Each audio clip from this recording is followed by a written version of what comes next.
اعوذ باللہ من الشیطان الرجیم بسم اللہ الرحمن الرحیم۔ اہل سرسار کی ایک قوم جسے قوم سبا بھی کہا جاتا ہے، اللہ تعالیٰ کی بے شمار نعمتوں کے اندر زندگی گزار رہی تھی۔ یہ قوم ایک عظیم تہذیب و تمدن کی مالک تھی۔ حضرت داؤد علیہ السلام اور حضرت سلیمان علیہ السلام کی باعظمت حکومتوں کے بعد ان کی حکومت زبان زد خس و عام تھی۔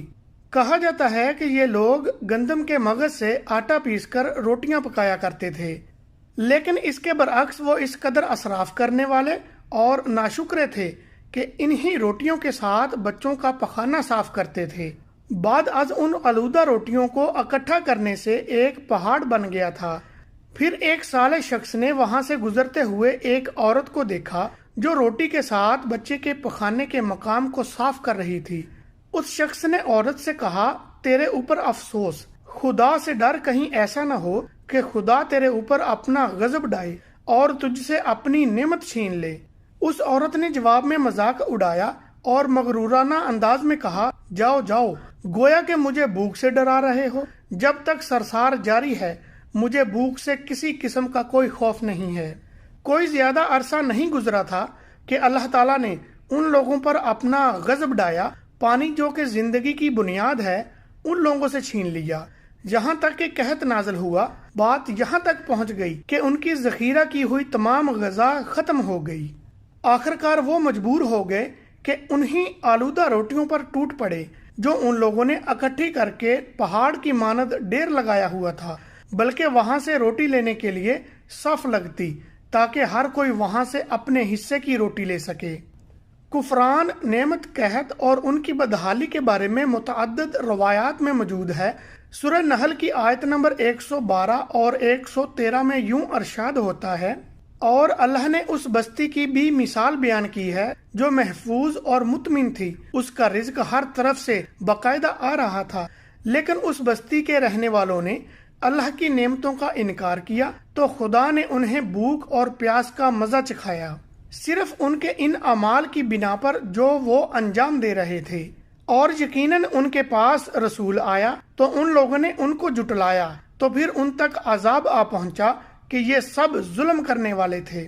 اس قوم سبا کے بارے میں ایک اور واقعہ بیان ہوتا ہے کہ ان لوگوں نے اپنی زراعت کو بہتر طور پر کاشت کرنے کے لیے پانی ذخیرہ کرنے کی خاطر بلک کے دو پہاڑوں کے درمیان ایک بہت بڑا بند مارب تعمیر کیا ہوا تھا۔ سوراخ اور دوسرے پہاڑوں سے گزرتا ہوا پانی اس بند میں آ کر وافر مقدار میں جمع ہو جاتا تھا۔ قوم سبا نے اس پانی سے صحیح طور پر استفادہ کرتے ہوئے وسیع و عریض اور بہت سے خوبصورت باغات لگائے اور کھیتی باڑی کو رونق بخشی۔ ان باغات کے درختوں کی شاخیں اس قدر پھلوں سے لدی ہوئی تھیں کہ کہتے ہیں کہ اگر کوئی شخص سر پر ٹوکری رکھ کر ان کے نیچے سے گزرتا تو پھل خود بخود ٹوکری میں گرنا شروع ہو جاتے اور قلیل مدت میں ٹوکری تازہ پھلوں سے بھر جاتی۔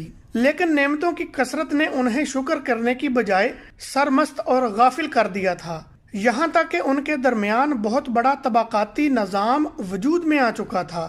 ان میں سے صاحب اقتدار لوگوں نے کمزوروں اور ضعیفوں کا خون چوسنا شروع کر رکھا تھا، یہاں تک کہ ان لوگوں نے خدا سے ایک احمقانہ التماس کیا جس کا ذکر سورہ سبا کی آیت نمبر 19 میں ملتا ہے۔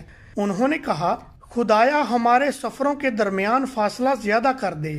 انہوں نے اللہ تعالیٰ سے یہ التماس اس لیے کیا تاکہ غریب بے نوا لوگوں، امراء اور ثروت مند ان کے ہمراہ سفر نہ کریں۔ ان کی خواہش یہ تھی کہ آبادیوں کے درمیان خشکی ہو اور فاصلہ بہت زیادہ ہو تاکہ تہی دستی اور کم آمدنی والے لوگ ان کی طرف سفر نہ کر سکیں۔ اللہ تعالیٰ نے ان مغرور پیٹ کے پجاریوں پر اپنا غضب نازل کیا۔ بعض روایاتوں کے مطابق ان مغرور لوگوں کی آنکھوں سے دور صحرائی چوہوں نے مارب نامی بند کی دیوار پر حملہ کر کے انہیں اندر سے کھوکھلا کر دیا۔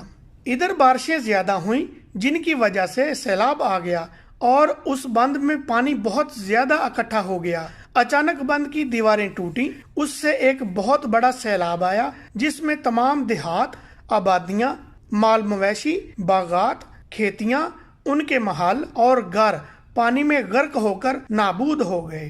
ان کے باغات اور زراعت میں سے صرف بیری کے درخت اور کچھ جھاڑیاں بچی تھیں۔ خوش اہلان پرندے وہاں سے کوچ کر گئے تھے، جبکہ الوؤں اور کووں نے قوم سبا کے کھنڈرات میں اپنے گھونسلے بنا لیے تھے۔ اس بات کا ذکر سورہ سبا کی آیت نمبر 15 اور 16 میں ملتا ہے، اور آخر میں سورہ سبا کی آیت نمبر 17 میں قرآن کریم میں اس واقعے کا یوں نتیجہ نکالا ہے: یہ ہم نے ان کی ناشکری کی سزا دی ہے، اور ہم ناشکری کے علاوہ کسی کو سزا نہیں دیتے ہیں۔